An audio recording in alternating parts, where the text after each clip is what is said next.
I wanted you to understand that you did not pursue Jesus. Even when you think, yes, I did. Something came into me and I pursued God. Yes, I tell you what came in, the Holy Spirit. Because Jesus pursued you, you love him because he loves you. You were meant, ladies, to be pursued. God created you to be pursued. You like to be pursued. Men, you were created to pursue. Men like to find things. They like to go on adventures. Even back, before you had grocery stores and DoorDash. I don't know the last time I've actually gone to a grocery store, but before we ordered them to our door, even before then, we had to go out and find our food. We pursued our food. Men like to pursue, women like to be pursued. I can prove that women like to be pursued by one thing that they say a lot. If the man's in trouble for something, and he doesn't know most of the time what he's in trouble for, but he's in trouble for something, what's amazing is he'll say, just tell me what I did. And what does a woman say? Well, if I have to tell you,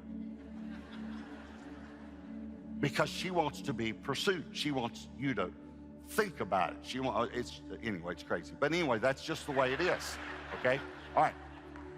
So James, our son, was pursued as a young man by girls. He was pursued. It was just crazy.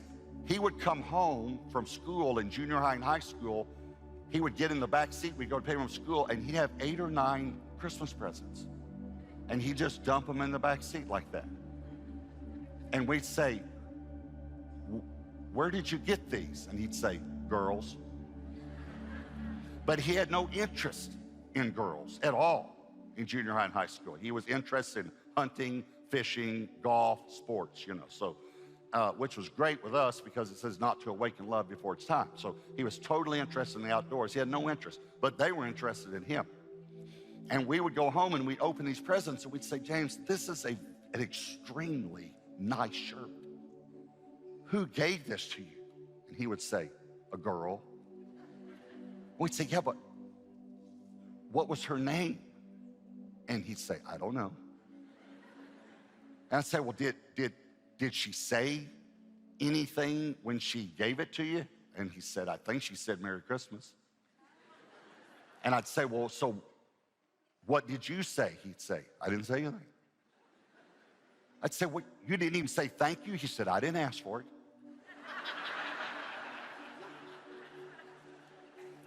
But as he got older and as he was pursued, we realized there were a couple of girls that were really pursuing that weren't right for him. Good, fine young ladies, fine Christian young ladies, but we could tell their personalities weren't going to make it. They weren't going to make it at all for him, his personality, And so, and then all of a sudden, when he got around his early 20s, around 2021, 19, 2021, somewhere in there, the word marriage started being thrown out with one of these young ladies. And again, a fine young lady, but we just knew that's not the right person. And so we talked to him about it, and, he was so principled that he just said, okay, if you don't feel good about it, then it's okay, And I don't even know what I want to do, but so I actually asked him to take a break for 40 days.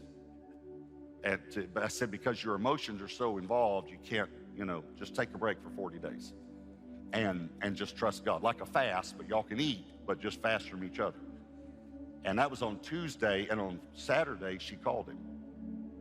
And he didn't look at caller ID or anything. He just answered his phone and said, hello. And she said, hey. And he said, we're not supposed to be talking. And she said, what your father doesn't know won't hurt him.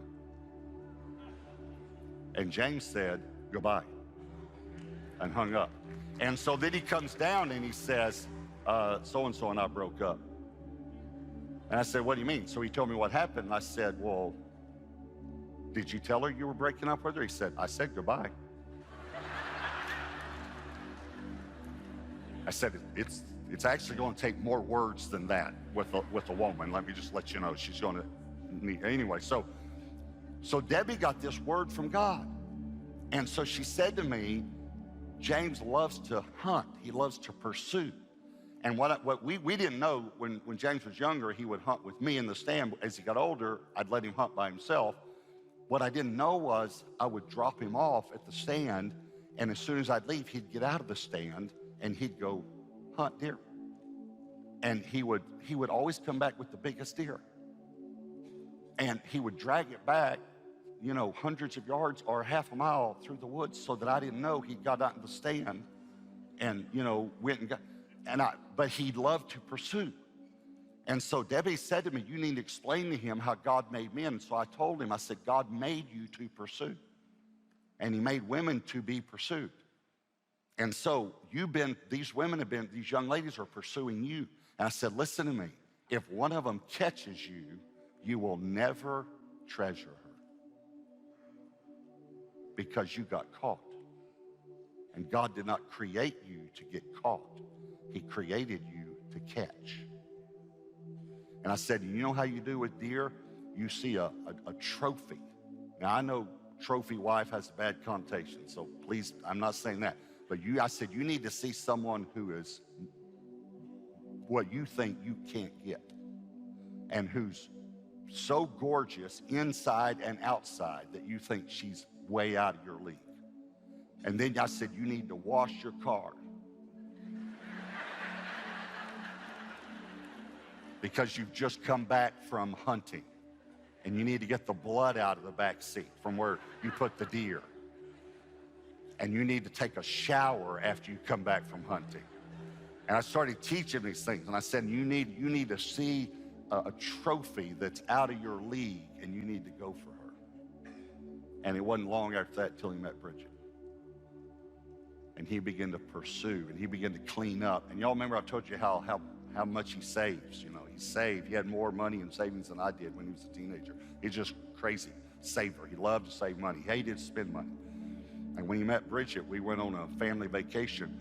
He bought her a Coach purse, a necklace from Tiffany's, and he was about to buy matching Movado watches. And I said to him, James, this is a lot of money. And he went like this: it does not matter how much it costs. And I turned to Debbie and I said, he's in love. Because James has never uttered those words in his life. It does not matter how much it costs. He is now in love. And they dated 3.5 months, got engaged, and got married 3.5 months later. And been married, how long? 14 years now. So I'm just telling you, I know I took a long time in that illustration, and I prayed about it and thought about it, but the reason was because I wanted you to understand that you did not pursue Jesus. Even when you think, yes, I did. Something came into me and I pursued God. Yes, I tell you what came in, the Holy Spirit. Because Jesus pursued you, you love him because he loves you.